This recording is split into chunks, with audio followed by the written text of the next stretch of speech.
What's up, guys? Welcome back to Real Estate Momentum, and I'm Aaron Smith. I'm here with one of my friends here in real estate, TJ Gausman. TJ, happy Thursday. Thank you, my friend. Yeah. Glad to be here. So TJ and we help each other out on a Monday morning motivation kind of group chat with a bunch of realtors. So we see eye to eye on a lot of things. We disagree on some things. I'm sure I just haven't found it yet. But TJ, let these people know, where do you operate and what kind of business are you operating right now? Yeah, so we run a small real estate team with EXP here in Cincinnati. So we're on the north side. Our office is out of Mason, but we cover most of the Cincinnati area. Small team, but we're mighty. Yeah, so how many people are on your team? It's just three.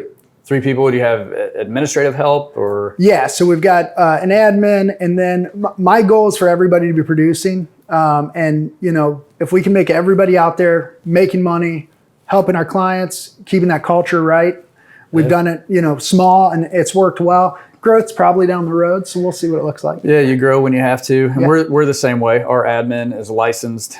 She's out selling too. So, and that keeps her fresh on what's going on in the market, prices, and that sort of thing. So TJ and I have got a lot to talk about today. There's some things going on in the Cincinnati MLS. We want to kind of clear the air on what's actually happening there and what we're doing to solve those problems. And I think that's where we're going to start today. So MLS is a big topic with Cincinnati. Yeah. Kentucky MLS is fine. So a lot of our business is good, but you and I both operate in Cincinnati. So let's kind of rewind and talk about what happened there to kind of kick all this off. Yeah. Bottom line was we had an MLS that we were using for a long time. Yep. And it was fine until it wasn't. We had a cyber attack, and it completely shut down the MLS. Yeah. And frankly, we didn't know what we had till it was gone, right? It shut down real estate.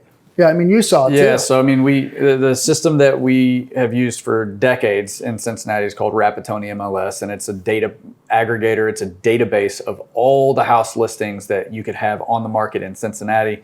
And that's kind of our lifeblood. It is, we log into that thing, and that's how we help our buyers search for property. It's how we run comps to help our sellers price property. And then all of a sudden one day we start to see Facebook posts, anybody else's MLS down? And a few hours later we get an email from the MLS telling us what's going on. Yes.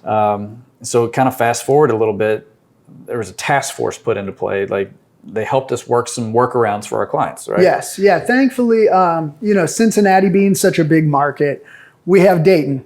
Dayton MLS was a big part of the solution because we needed something. We needed something that made sure that when we listed a house, you knew about it. And we needed it to get to the publicly facing sites, Zillow, Realtor.com, and Cincinnati MLS wasn't there. So Dayton at least allowed us to be that Band-Aid for a little bit. But that wasn't the end of the story.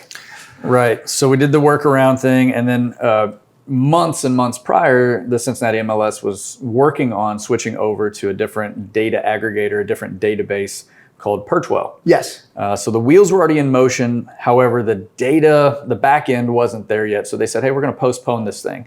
Well, as they postponed this, getting through the summer market, they're like, oh, we'll work on it in the winter when things might be a little slower. Rapatoni goes out. So it's like, hey, fantastic. We've got a backup plan here. It's just going to take us about a week or two to get it into place. And as it turns out, there's some gaps and some holes there that we're trying to fill. Yeah. The good news is that there's still ways to find the information for our clients. Yes. So there's workarounds. We can put things into other MLSs that'll syndicate listings out to the public. We can find homes for our buyers by the workarounds that we put in. It's not clean, it's messy, but your agents are working on the back end of things to put it all together. Yeah, and I think that we have a tendency to make things a 1 or a 10. Yeah. and most of the time we live somewhere in the middle. It's not perfect. And we don't want to say, hey, everything's great. It's not. But I think great agents are finding ways to be successful. We're getting results. And that's what matters. It's definitely, it's kind of like the tide goes out. You can tell who's not wearing their clothes.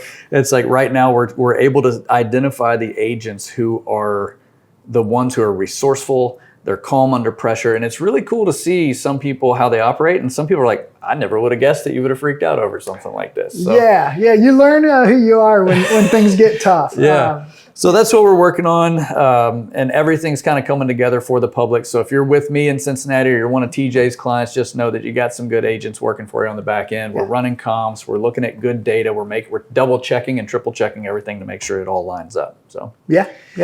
Other hot stuff in the market right now.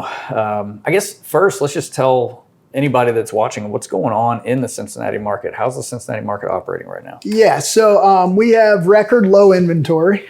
I feel like we've been telling this story. It was record low 2 years ago, and now it's like, okay, we know we said it was low. Yeah, we didn't know it was low. We thought it was as low as it could go, and now we are at a truly record low inventory. It's an unusual situation, right? Because typically when we see market changes, we see slowdowns, we'll see more listing inventory. That's kind of the balancer, right? And we just haven't seen that. So as much as we look back to like 2008, where we see these dramatic situations, that's not what we have here. We just have not enough listings. It's really that simple. And the rate environment, which we'll talk about, has kind of led to that in a little bit. So let's talk about that for a second, because real estate's no different than any other microeconomy. There's supply and there's demand. And there's a couple of factors at play here. So for, let's just say, from 2020 until early part of 2022, rates were at an incredibly low amount. Yes. And what does that do to demand? Well, prices went super high and everybody wanted a house. Demand goes up, so demand depletes supply. So it kind of launched us into this pricing snafu, I guess you could say. Snafu's a good word. Let's run with snafu. That was a snafu. Snafu, great acronym. So so that kind of, it took the kilter of supply and demand into the effect there, because demand went so high, it depleted the supply. And a lot of people right now are saying, well, interest rates aren't 3% anymore. Interest rates are in the high sixes, low to mid sevens, depending on your credit score. Mm-hmm. They're like, okay, so we were thinking about buying a house. They go out there and they're like, you know what? I'm just going to wait until the rates drop. Well, you and I have had a conversation about this. Yes. What's wrong with that? What is wrong with, I'm just going to wait until the rates drop? Well, there's a couple things. Number one is the uncertainty of it. By the way. Number one is the uncertainty of it. When is that going to happen? Yep. Is that going to be a year? There's a crystal ball around here. Right? And we unfortunately, the idea of waiting and trying to catch the knife rarely works. Yeah. And that's basically what we're doing is, when buyers say that, I've got people, and this is not a joke, that have been waiting since 2018. They waited because in 18, they started to see things were a little iffy, and then COVID hit, and they thought, hey, after COVID, man, we're going to be able to get deals. And then that didn't happen. And then they thought, well, prices have to go down. Well, now we are 5 years later, and the wait hasn't ended. Right. So that's one issue with waiting. The other issue with waiting is if rates do go down, let's say rates go down to 4% in today's inventory. What happens? I think that would be horrifying now. Well, I tell you what I would do if rates went down to 4%, and I would be buying property. Not necessarily for me to live in, but I'm always looking for something to build passive income and that sort of thing. Yep. And if I'm thinking that, how many other people are thinking that? You've got it. So if I'm actually needing to move and wanting to move right now, let's just say my family's growing. We've had enough family growth to where the house that we're in right now is not going to sustain us. It's kind of cramped. We've got too many toys that we don't need and all this other stuff, or maybe we want some more yard to play in. If that's the case, and I'm thinking about moving, but I'm going to wait till interest rates go down, well, guess what? So are the investors. Mm-hmm. So are other families that are in the same situation. So what might be some advice that you and I could give to our clients who are thinking, oh, I'm just going to wait till the rates drop? Yeah, so I would say this. If you're motivated to move, it's a good time to move. If you're not motivated to move, you're probably not going to move either way. Don't let your motivation be dictated by things you can't control that aren't even a part of your life. I think that is what I would deem an overly analytical decision that really isn't focused on the meat and potatoes. It's focused on the napkin. Yeah, and I think a lot of people, they want to do the smart financial thing. Correct. And that would be, I want a lower interest rate. Okay, totally understand that. However, you can't predict the future. So what happens if rates stay where they are for a period of time? Home prices are still currently either flat or up about 2 to 4%, and depending on which market you're in. You might be in Mason, you might be in Anderson Township or Oakley or whatever. The prices are kind of, hyper local. Yes. But prices are going to continue to rise. And when rates do drop, guess what? They'll go up even more because the demand's going to go up. You've again. got it. Yeah. You've got it. It will create some opportunities if rates drop to refinance, but you don't want to bank on that. No. You want to budget properly. You want to shop in your price point, and you want to move your family if that's the true motivation. You also have to set your expectations realistically. You can't go back to what I could have bought this house for a $2,000 a month payment. Exactly. Yeah. And now you go out and shop and you want that house for a $2,000 a month payment. It's like, okay, you need to make some adjustments, yes, to make it work financially. Yeah. And the one last piece of the puzzle that I think is important that is super relevant right now. We are seeing the county's taxes going up, right? So I think that we have to be extremely responsible right now in terms of the payment shopper. Figure out what your payment, an affordable payment, have an agent and a lender that are going to be very realistic and honest with you, and we can guide you to what makes sense. Now, if it doesn't make sense, good agents aren't going to push you to do something that doesn't make sense. Yep, I've talked several buyers out of buying.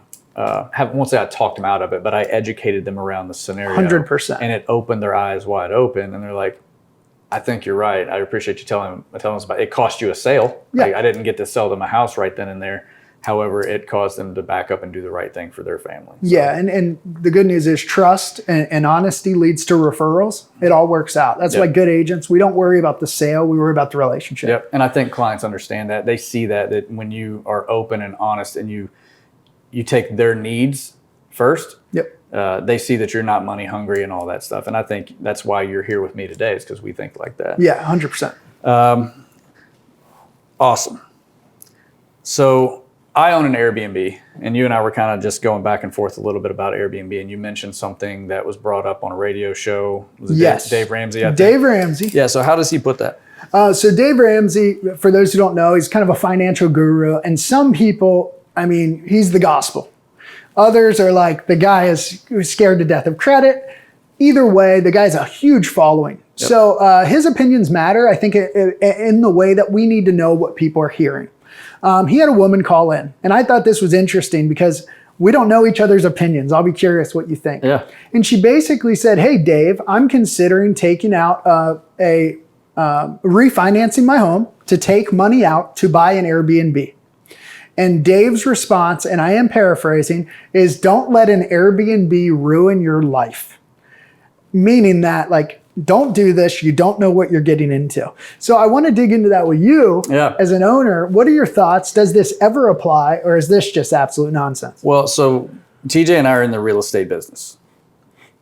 When you purchase an Airbnb, that is not in the same silo category as buying a passive income property, right? You're not in the real estate business when you own an Airbnb. You're in the travel industry.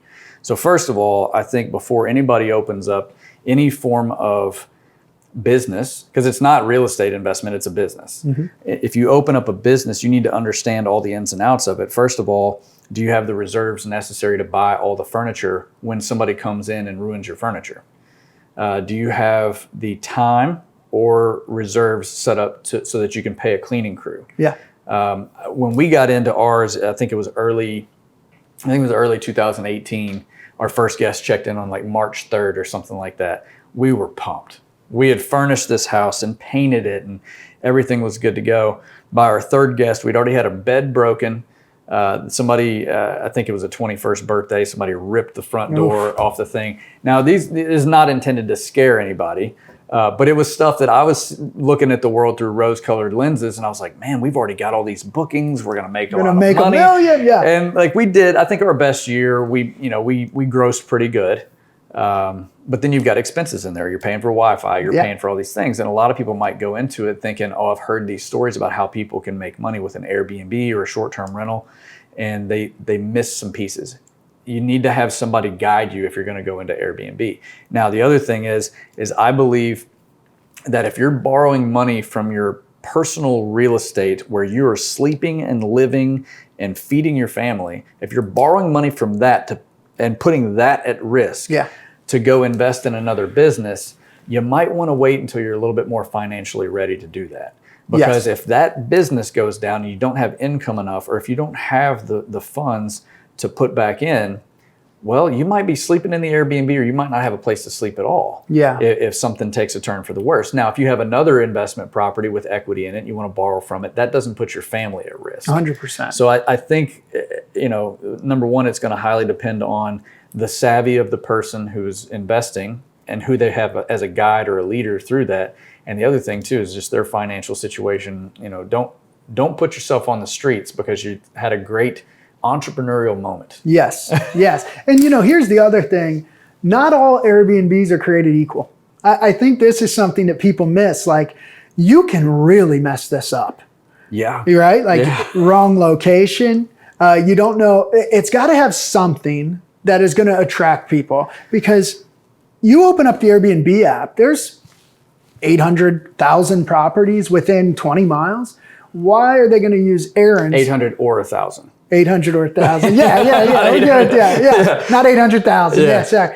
But are you going to choose Aaron's, or are you going to choose the other guys? Or is it a race to the bottom where we can see how can we become the cheapest, which is never going to be a path to victory. March 3rd, 2018, ours opens up. I realized I underpriced us on the weekends. I probably had us priced accurately on the weekdays, but the weekends were underpriced. Well, how do I know that? Because they all booked up within the first 2 weeks, every weekend. And I'm like, well, I learned a valuable lesson there. Yeah. And then in March of 2020, I learned that I was not in the real estate business anymore. I was in the travel industry. Travel shut down. COVID changed the game. Plane tickets were $11. I mean, like, nobody was traveling. And then they put in, the stay at home, stay in place, distance yourself and stuff. So we had people checking into our Airbnb, staying there for like a month because they didn't want to be around their family and stuff. Oh, yeah. So, but then even then it was like, what's going to happen? And like you said, it's not just about, like, it matters where you are. Mm-hmm. It matters how many people you sleep. It matters how much parking you have. We could sleep way more people, but we just don't have parking for it. It matters the city's regulations where you're at, because is there a permit required? Is there an additional permit for short-term rental? How often are the inspections? Most importantly, over any and all of that, what do your neighbors think? Because if your neighbor, because I had a friend of mine, it was at my previous real estate brokerage, hey Peter, had his family invested in this property in a neighborhood. It was actually a duplex style single family house. Okay. So it had 2 kitchens. So you could actually rent it out to 2 different parties if you wanted to. Slept like 15 people. Great neighborhood, close to the hospitals and all this stuff. A few rentals into this thing, he was on the city council docket. I mean, it was just all the money invested, furnished, all that stuff, and like just a few rentals into this thing, I was speaking on his behalf as an Airbnb owner at the city council. So it was like the neighbors matter. We had very tight conversations with our neighbors a few rentals into this thing. People are up all hours of the night, this, that, and the other. And it matters. So if you don't have somebody to guide you, find somebody to guide you, but don't, like you said, I take Dave Ramsey and a lot of these thought leaders, I take them like a buffet. There's some things that I agree with. There's 100%. Some things that I don't. And I don't go all in on anybody. Yep. I know that we're going to disagree on something. So I think it's just a matter of, have you prepared yourself for it? So, yeah, I like that. And, the bottom line, there's no cheat codes. There's always risk. There's always ups. There's a reason why Airbnbs make more money than a traditional leased rental. Yep. Right? It's because it's much more labor intensive. So again, I'm not here to promote agents entirely, but this is a reason why you need a real estate agent that knows what makes sense, where it makes sense, and how it makes sense. Yep. You want to talk a little bit more why people need a real estate agent? Yeah, that's you want to always talk about good. Some messed up deals that we've had? Yeah, this is where the conversations are going to get fun, because you're going to see our passion bubble a little close to the surface on these things. So TJ and I were talking about, I think what people want to hear a lot of times is the reality behind what we do. Yeah. So I think, we talked about a few things here. Let's see. We talked about new construction. We talked about selling properties with tenants in them. Yeah. What are your thoughts on that?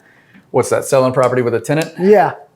Well, if it is a multifamily property, what a lot of investors will do is they will find a way to, and you'll hear these terms used around in the investor community of value add. Yes. What are you doing to value add the property? Some investors put in storage units. Some people put in coin laundries. Some people will update kitchens, bathrooms, and all that stuff. If you've placed your tenants and the tenants are qualified and you have background checks to show the buyer, you have leases that are in place and you're maximizing the value, sell it with tenants in there. Yeah. If it's a multifamily, right? Because that is an investment property, more than likely. If it's a single family house, I'm not going to say carte blanche, get the tenants out, but I will tell you, if I'm selling my house, before every showing, I'm putting vacuum lines in the carpet. I'm opening the window blinds. I'm getting the dishes out of the sink. I'm flushing the toilets, taking out the trash. I'm getting my house ready to present itself in the best possible way. That's because I want the most money out of my house. I want to put my best foot forward and get the most money out of my house. My tenants aren't going to do that. Number one, they might not want to leave. Mm-hmm. Number two, they don't care what I get for this house. They have no care in the world. So that's my opinion on it.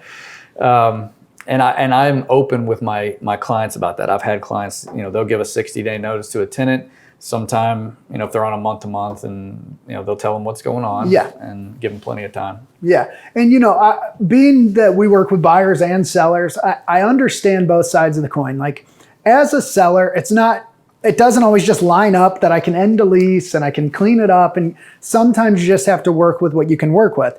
On the buy side, I actually hate when they say, hey, you can't see it until you write a contract. Yeah. I like when they at least allow us into the property. Now, when there's tenants there, oftentimes the tenants are annoyed. Mm-hmm. They're not happy that you're interrupting their home, and I understand that. The other thing that sellers need to understand is tenants tell you all kinds of stuff that oftentimes is not working in your favor as a seller.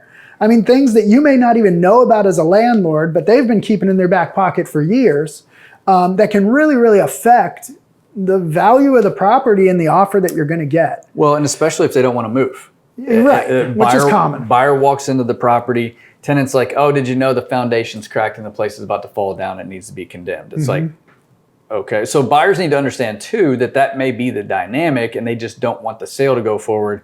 I would trust a home inspector and say, hey, can you check the foundation out just to make sure that the tenant was speaking out of line? Yeah, and we did, we had kind of a real nasty deal where we sold I was newer than I am now. I wouldn't have done this. But we listed a home in the city, and the owner had moved out, but he was allowing his son or stepson, I believe, to live in the home. Yep. The stepson didn't have anywhere else to go. He was cool. He would have stayed there as long as he could. So what this led to was he wouldn't leave. He'd have his pit bull and him smoking in the room. And it was such an uncomfortable situation for the buyers that eventually I had to have a really tough talk with the seller. And I remember what he said to me. He wanted to do a price reduction of $500. Now, if you know anything, it's not smart. If you're going to do a price reduction, do a price reduction. Yeah, you need to make the buyers move a little bit. 100%. $500 is not going to do it. It's not going to do it. And I remember he said to me, you don't think you can get it sold at this number? Almost condescendingly. And I said, no, I can't. Not with how this is. And I ended up giving up the listing. Somebody else listed it, sat for 5 months, and eventually sold it. But yeah, like it can really change the dynamic of a deal, a tenant. So be really mindful of that. So another story, I'm the listing agent, and this is an out-of-town investor. He's been to the property once, maybe twice. Needs a ton of work. The entire building's a shell. It does have an accessory dwelling unit in the back. So you've got a 2-family building in the front, a tenant in place in call it a carriage house in the back. Okay. Inspections are done. Negotiations are made due to the inspections, how things normally work. Weeks go by and we close. Okay. As the listing agent representing my seller, we made sure everything was in line, repairs were made, credits were made. We reviewed the closing statement and found a few things on the closing statement that didn't belong on there. We got those taken off. Everything went well on our side. My client's in Texas, so I did not need to be at the closing. I probably would have slowed things down even being in the room. Yeah. So I didn't go to closing. And I'm out at a festival on a Friday night with my family, and I get a phone call from the buyer's agent. Hey, we got a problem. I'm like, okay, I'm good at solving problems. How do we do this? Like, what do we got? And the agent on the other end of the phone said, well, they got the keys at closing and they went to the house and they opened up the door and there was water coming in from upstairs. And I said, was the water on during your home inspection? And they're like, no. They said yes or no. I forget what they said. Yeah. And I said, well, was it leaking during your final walkthrough? I didn't ask if they did a final walkthrough. Yeah. I let them know that it was appropriate for them to do a final walkthrough. And they said, well, we didn't do a final walkthrough. And I'm like, you didn't do a final walkthrough? And I just got real quiet. And I said, okay. I said, I'm going to call the seller and see if he knows anything. I'm going to reach out to the glass company that was there making repairs to see if they know anything.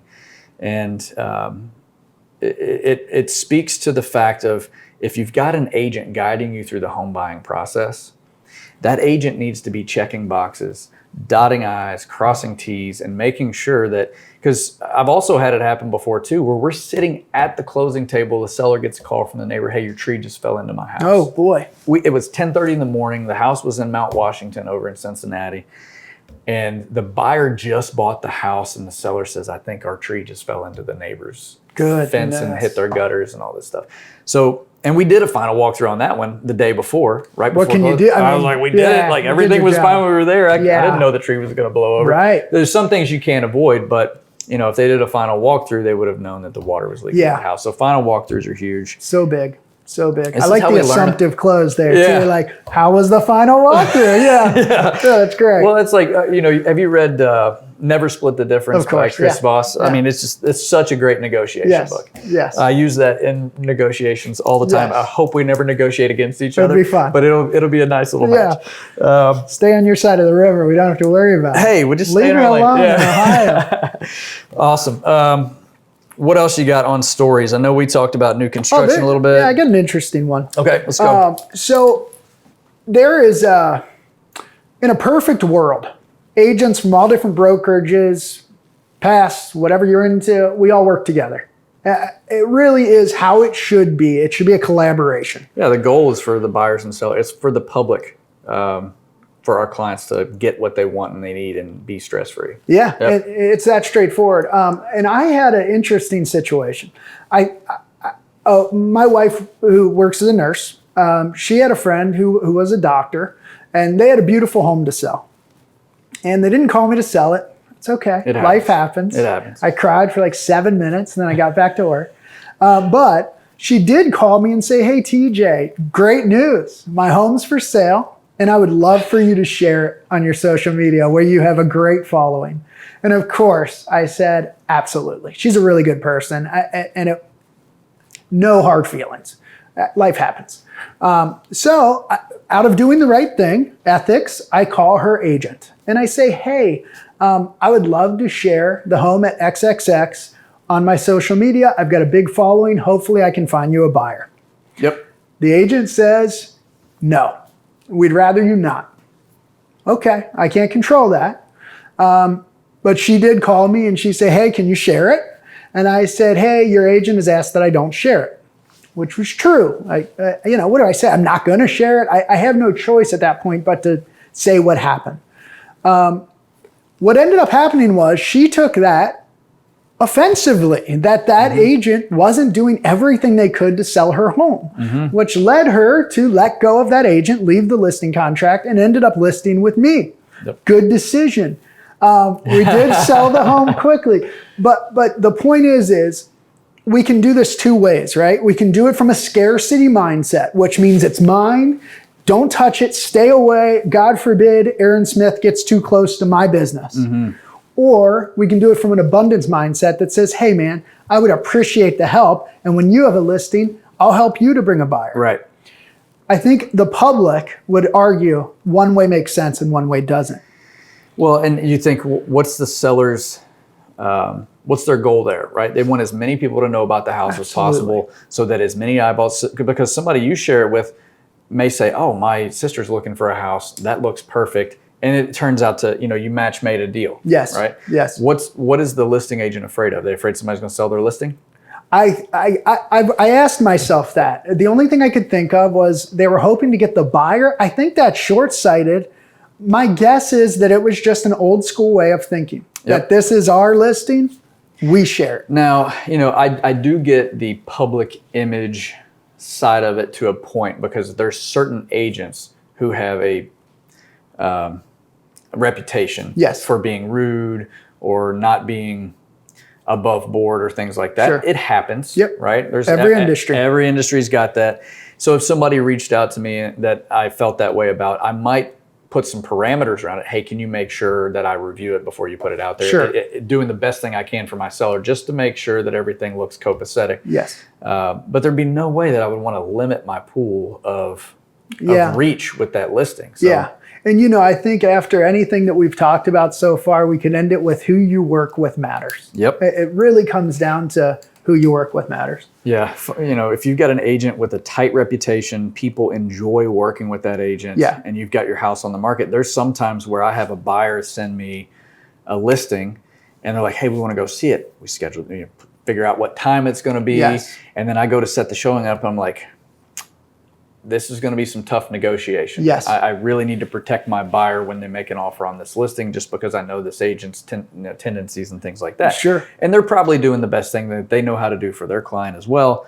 But yeah, who you work with matters, because reputation matters, right? It does, yeah. And even from a business standpoint, when I think about, I'm in Ohio. I'm not licensed in Kentucky. Right. When I'm going to refer business, I'm going to refer it to Aaron. Yep. Right. I mean, that's what happens. Or a guy like, there's other great agents. I mean, guys that I know do things the right way. You just closed a deal for our team yesterday that we referred. Yeah. Thank you. And if I move to Florida tomorrow, I'm going to refer my business somewhere. And are you going to be one of those agents that's going to be in that small circle of this guy does things the right way, and I know he'll take care of my people? Well, and I think it would be important to say too, it's like, look, we're talking about agents without a great reputation. We're talking about 0.5% of the agents out there. Most are good, solid people. Most of the people are friendly to talk to. They get the job done. They're great advocates for their clients. We're talking about the one-offs that it's just, we just know we need to have our guard up a little bit. Yes.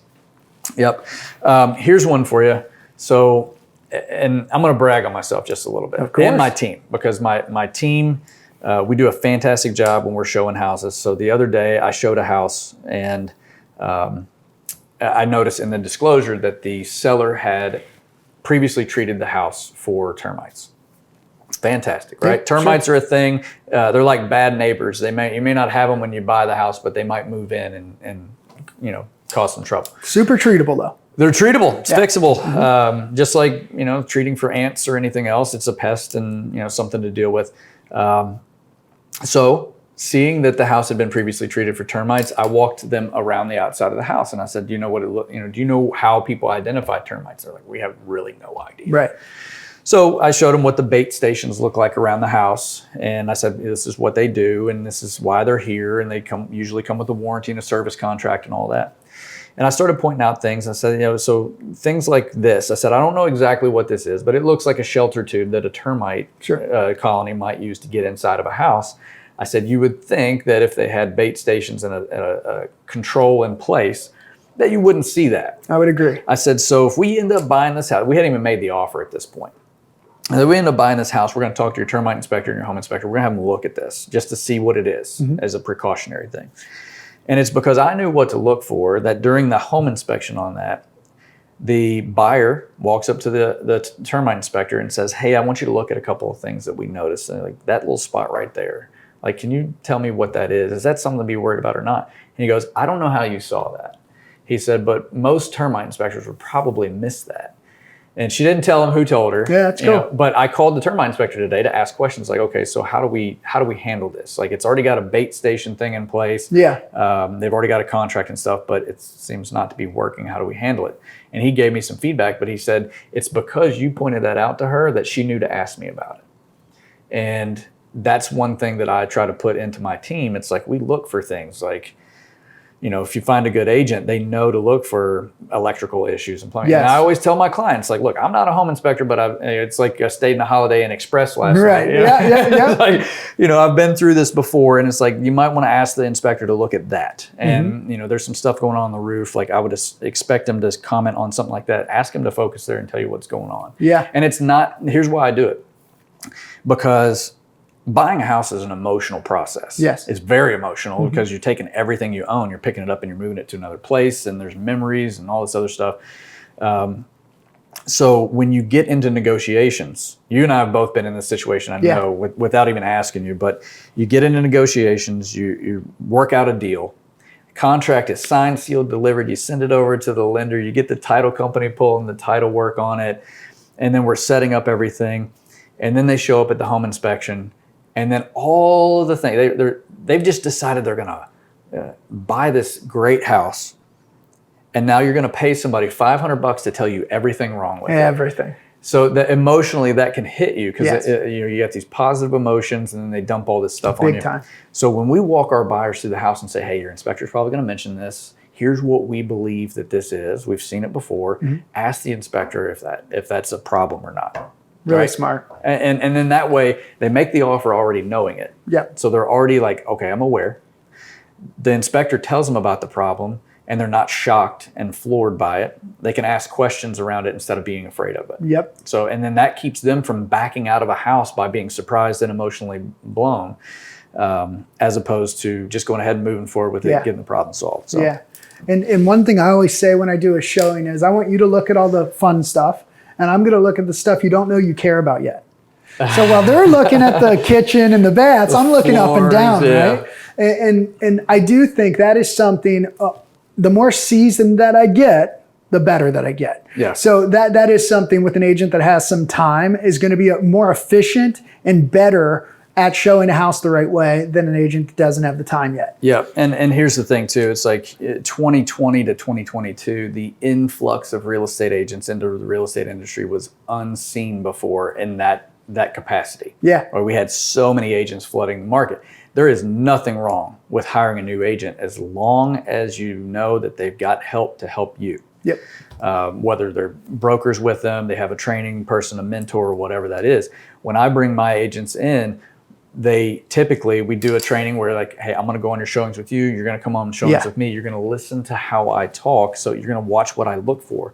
We're going to look at serial numbers on water heaters and furnaces and things so we can find out about the age of it and just kind of verify if it's newer, older, what's going on. Yeah. And we go through that training process so that they can show that same courtesy to a buyer by educating them before they make their offer, as opposed to them getting freaked out by something after they're already $500 into a home inspection and all that. And I have gone through a house and we're like, this is termite damage. Yes. Now, it's not just that they were here, they ate part of the house. Yeah. Like there's a big difference. Yes. You can treat for termites whether they've caused damage or not, but there's things that are going to need to get done. Termite damage, structural issues and things like that. It's like, hey, look, these I-beams are here to have fixed a structural problem before. If this is an issue to you, that's between you and your own decisions on buying the house. Yeah. But if this is an issue to you, that's up to you. Yeah. My job is to educate you ahead of time. Yeah. And I'd rather you not spend $500 on an inspection if there's a likely issue that you're not going to be able to deal with. Yeah. The other thing, because we know agents are probably going to watch this too, right? Yeah. They're going to go into the comments and they're going to say, you're not a home inspector, you shouldn't be talking about stuff like that. Absolutely. But I will say this, newer agents, seasoned agents, if the inspection period on the buy side makes you nervous, that is a process issue. That is not an inspection issue, meaning that it shouldn't be something where you're scared to death to get the inspection back. Mm-hmm. I used to feel that way, so it's not judgment. It is just you need to familiarize yourself and you need to set expectations with your buyers so that they'll typically say, oh, that's not as bad as I was thinking. That's when you know you're doing a good job. If they're not scared to death, they're actually relieved when they find out it's just this. Right. And I usually have the conversation before, usually it's before we write the contract. Yep. It's right after we write the contract and it's right before the home inspection to say, look, these houses are built with rocks, wood, asphalt, vinyl, and they're all built in nature. Birds are going to poop on it. Rain's going to blow against it. Wind's going to blow it around. You're going to, hail, all this stuff. So no house is going to be perfect. And if it's perfect today, it won't be perfect tomorrow. Yes. And if setting expectation is the number one thing that I focus on with clients early on, especially if they're a first-time home buyer, they've never done this before in their life. So that's huge. What else you got? Any stories? I know we talked a little bit about new construction. We talked about what's going on in the market. Yeah. The one thing that I do think is a little bit interesting that maybe should be touched on. I don't know the earnest money rules in Kentucky. Okay. But they're weird in Ohio. Yeah, we can talk through this. So in Ohio, I think this is something that buyers and sellers don't always understand. When you write a contract and you put earnest money down, basically what that is it is just making sure that the offer is written in good faith, essentially. So you're not writing 20 offers on 20 different homes at the same time, because then you'd have to put down $1,000 each home. It kind of prevents people from doing that. The issue with earnest money that people don't understand, unless you make adjustments, that earnest money 98% of the time, if the deal doesn't close, is going to come back to the buyer automatically in due time. Right. And this is something that I've deemed, my opinion, a little bit broken in Ohio. And we've had a lot of issues with earnest money lately. So just wanted to share something we're doing as a process that I think is interesting. So we see a lot of inspections for informational purposes only.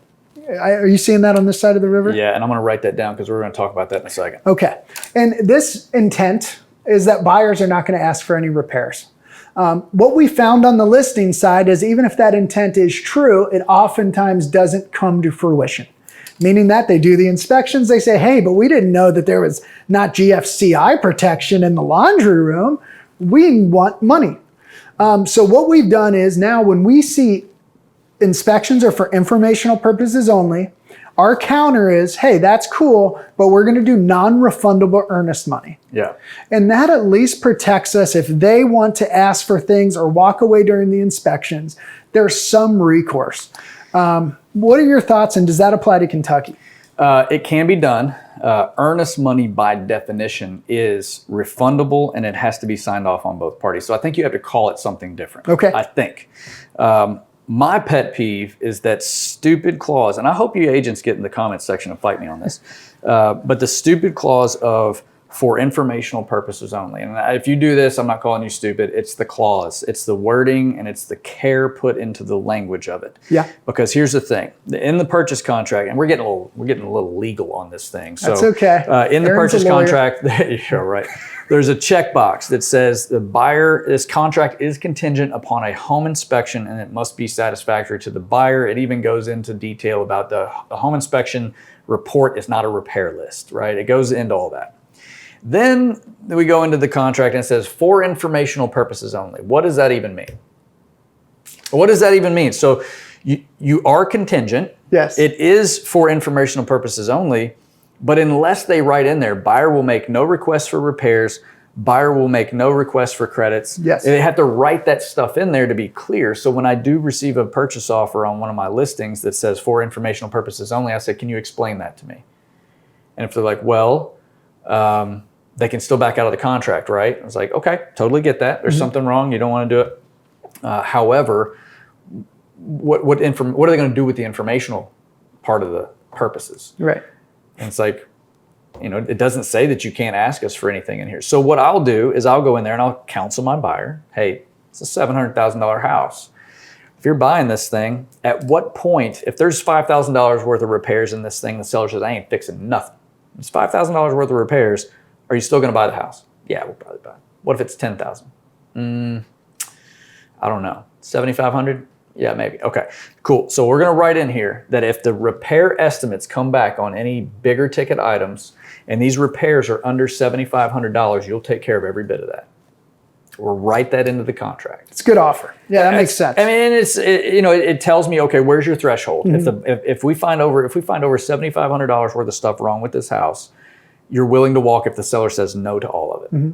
If they're willing to fix some stuff, we'll kind of haggle back and forth. But it tells the seller we're not going to come in and ask for any little nitpicky stuff. We're only worried about the big things. Yeah. Okay, so you represent the buyer, I represent the seller. Your buyer makes a good offer. We got a few to choose from. I'm going to pick yours. First thing that I do verify that we have everything in the contract, make sure everything's good. Next thing, MLS rules say we need to mark the property pending on the MLS. Yes. What happens after you mark the property pending on the MLS? Am I going to get any showings or no? Absolutely not. Probably not. You can still show a house that's pending. I don't know if you guys knew that or not. And I wouldn't shy away from looking at a pending house. Deals do fall apart, especially in the first 7 to 10 days for the reasons we're talking about right now. You make an offer on our house, we mark it pending, big momentum shift. Big power shift. Correct. Because I'm pending now. What happens if I go back on the market? Yeah, you're negatively affected. So what buyers think, oh, it pops back up on the MLS. Something's wrong. Something happened, right? Yeah. There's something wrong with this house. Yes. So we're going to have our guard up. We don't want to buy the house or whatever. So there's a big power shift. The buyer has the seller over a barrel and says, you got to go back on the market if we don't buy this thing. So now we're going to try to strong arm some repairs. Correct. Not always, and usually people are in good faith and these are real deal, but sometimes those hey, we'll wait to negotiate that during the inspection. You've got it, and that's really nasty. It is, and it's an ethical thing. I think it comes back to setting expectations with the buyers and things like that. Yes.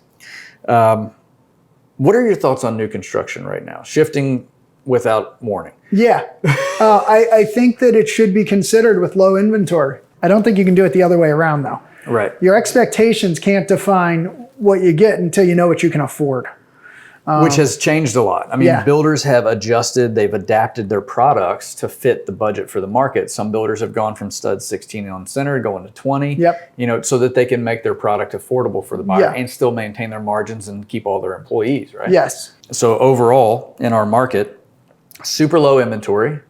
So we sit down with the buyer. We talk about their wants and needs and all these things, and then we get them pre-approved, and now they're ready to go. Yep. Right? Get in the car, we go look at some listings. There's not been anybody's butt on the toilet seat. So nice. It is. It's nice, yeah. Your floors are fresh. There's no fingernails in the carpet, right? The house is fresh, and you got to pick the things that you wanted that were in your budget. Yep. Your air conditioner's under warranty. Your appliances are under warranty, all that stuff. So yes, you do have to give and take a little bit, but the waiting part is not when am I going to find the right house. It's like we just have to wait to get our keys when the process is over with. Yeah. It's not for everybody. New construction is not it can be tedious, right? You got to pick out the doorknobs and stuff. That would drive me nuts. I am not the tedious guy. Thanks for checking us out, guys, on Real Estate Momentum. Aaron Smith here with TJ Gausman. All right, take care. Thanks, guys.